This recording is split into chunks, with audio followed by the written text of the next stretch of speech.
दोस्तों, साइंस कितना कुछ कर रही है लोगों की जिंदगी बचाने के लिए और वो हर दिन कुछ नया करती है। यहाँ पर university of California San Francisco ने एक प्रेस रिलीज के अंदर बताया कि कई सारी ऑर्गेनाइजेशन ने टीम अप करके एक आर्टिफिशियल किडनी बना दी है, जिसको बायो आर्टिफिशियल किडनी भी कहा जा सकता है, जिसको $6,50,000 की फंडिंग भी हुई है, क्योंकि उन्होंने काम सक्सेसफुली किया भी और सक्सेसफुली डेमोन्स्ट्रेट करके भी दिखाया है दुनिया की सबसे पहली आर्टिफिशियल किडनी को। दरअसल इसका काम यही होगा कि जैसे कि किसी भी बंदे को जब किडनी की ज़रूरत होती है तो उसको डोनर नहीं मिल पाता है। अब डोनर नहीं मिलेगा तो वो डायलिसिस के ऊपर ही रहता है। तो ये जो प्रॉब्लम है ना डायलिसिस की, वो ये आर्टिफिशियल किडनी सॉल्व कर सकती है, क्योंकि ये कॉम्पैक्ट रहेगी और ये ट्रांसप्लांट कर दी जाएगी इंसान के अंदर, जिसके बाद में उसका डायलिसिस खुद ही अंदर होता रहेगा और उसको डायलिसिस के लिए जाने की ज़रूरत नहीं पड़ेगी। दोस्तों, हम में से बहुत से लोगों ने गेम्स वगैरह खेलना चालू कर दिया था जब कोविड-19 शुरू हुआ था और लॉकडाउन लग गया था सबसे पहले वाला, और तब तो बहुत ही ऐसी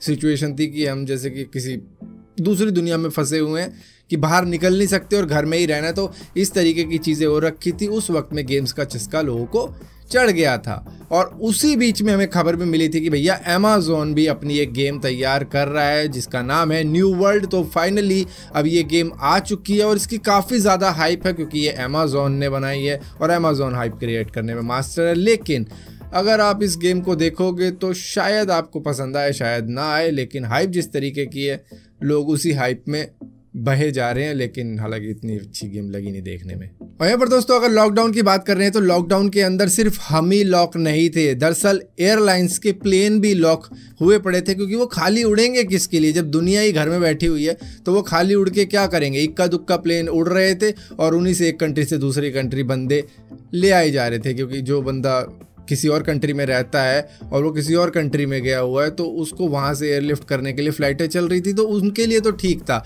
लेकिन बहुत सी फ़्लाइट नहीं चल रही थी, जिसकी वजह से उनको एयरपोर्ट पर ही पार्क होना पड़ रहा था। तो यहाँ पर स्पाइस जेट के जो 8 से 13 एयरक्राफ्ट थे वो पार्क थे। तो उनका कुछ आया है कि उन्होंने रिवील किया है कि उस वक्त में, जिस वक्त में वो पार्क थे और पूरे 1 साल ही पार्क रहे हैं, तो उस वक्त में उनका जो रेंट था ना पार्किंग का, वो 5.5 करोड़ हो गया था, जो कि कलकत्ता एयरपोर्ट पे खड़े हुए थे।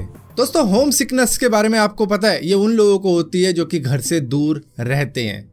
जैसे कि कोई घूमने फिरने चला जाता है कुछ दिनों के लिए, वो एंजॉय करता है, लेकिन जब वापसी आ रहा होता है ना, उसे धीरे धीरे याद आने लगती है घर की, यार कि कितनी जल्दी मैं अपने घर पहुंचूंगा। तो उसको बोलते हैं होम सिकनेस, उसमें उसे बस घर की ही याद आती रहती है। इसी तरीके से बिग बॉस के अंदर भी आप देखते होंगे, उनको भी मतलब रोना धोना लगा रहता है। खैर, उनको तो पैसे मिलते हैं उस चीज़ के, लेकिन इंटरनेशनल स्पेस स्टेशन पे जो एस्ट्रोनॉट होते हैं वो भी काफ़ी ज़्यादा फ्रस्ट्रेटेड हो जाते हैं कई बार जब उनको घर की याद आने लग जाती है। हालांकि उनको ऐसी ट्रेनिंग दी जाती है कि उनको ऐसा ना हो, पहले ही मेंटली प्रिपेयर कर दिए जाते हैं कि भैया आपको इतने टाइम तक वहां पे रह के आना है। लेकिन एक रशियन एस्ट्रोनॉट ने क्लेम किया है कि भैया नासा के एस्ट्रोनॉट ने उनका जो रशियन मॉड्यूल है उस पर अटैक करना शुरू कर दिया था, क्योंकि वहां पर वो फ्रस्ट्रेट हो चुकी थी। दरअसल ये फीमेल एस्ट्रोनॉट थी जो कि यूएस की थी, जिसका नाम था सेरिना चांसलर। इनके ऊपर लगाए गए हैं इल्ज़ाम कि भैया इन्होंने तोड़ाफोड़ी करने की कोशिश की थी, क्योंकि इनको आना था अर्थ पे वापस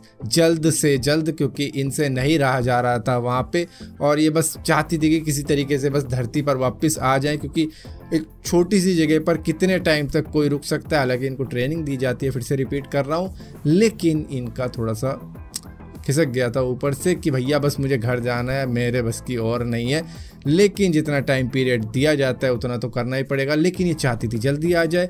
तो ऐसा नासा ने कहा है कि भैया ये ऐसा बिल्कुल भी नहीं है, हमारे हर एस्ट्रोनॉट को ऐसी ट्रेनिंग दी जाती है, इतने प्रोफेशनल होते हैं वो कि ये सब हरकत नहीं करेंगे। ये सिर्फ फॉल्स क्लेम है जो कि रशिया के एस्ट्रोनॉट ने किए हैं। दोस्तों, ऐसा किसी ने नहीं सोचा होगा कि यूएस के फॉर्मर प्रेसिडेंट की भी ये हालत रहेगी। दरअसल डोनाल्ड ट्रंप की अगर बात की जाए तो उनको ब्लॉक कर दिया है सोशल मीडिया के ऊपर से, लेकिन अब उन्होंने कोर्ट के दरवाजे खटखड़ाए। हालांकि पहले भी खटखड़ाए थे, लेकिन अब स्पेसिफिकली ट्विटर के लिए उन्होंने अलग से केस फाइल किया है कि भैया ट्विटर पे से मुझे अनबैन करवाओ, फालतू में बैन कर रखा है मुझे, मैंने तो ऐसी कोई बड़ी बात करी भी नहीं थी, मैं प्रेसिडेंट रहा हूँ, कुछ करो। मतलब सोच के देखो ना यार, कोई प्रेसिडेंट की वैल्यू ही नहीं है, बैन, अब अनबैन भी नहीं कर रहे, सो फिलहाल के लिए दोस्तों इस वीडियो के अंदर इतना ही था। अगर ये वीडियो आपको पसंद आती है तो इस वीडियो को लाइक जरूर करना, शेयर जरूर करना और इसी तरीके की और भी वीडियो देखने के लिए इस चैनल को सब्सक्राइब जरूर करना। और सब्सक्राइब किया है तो बेल का आइकॉन जरूर दबाना, वरना आपको मालूम नहीं चलेगा मैंने कोई वीडियो डाली भी है।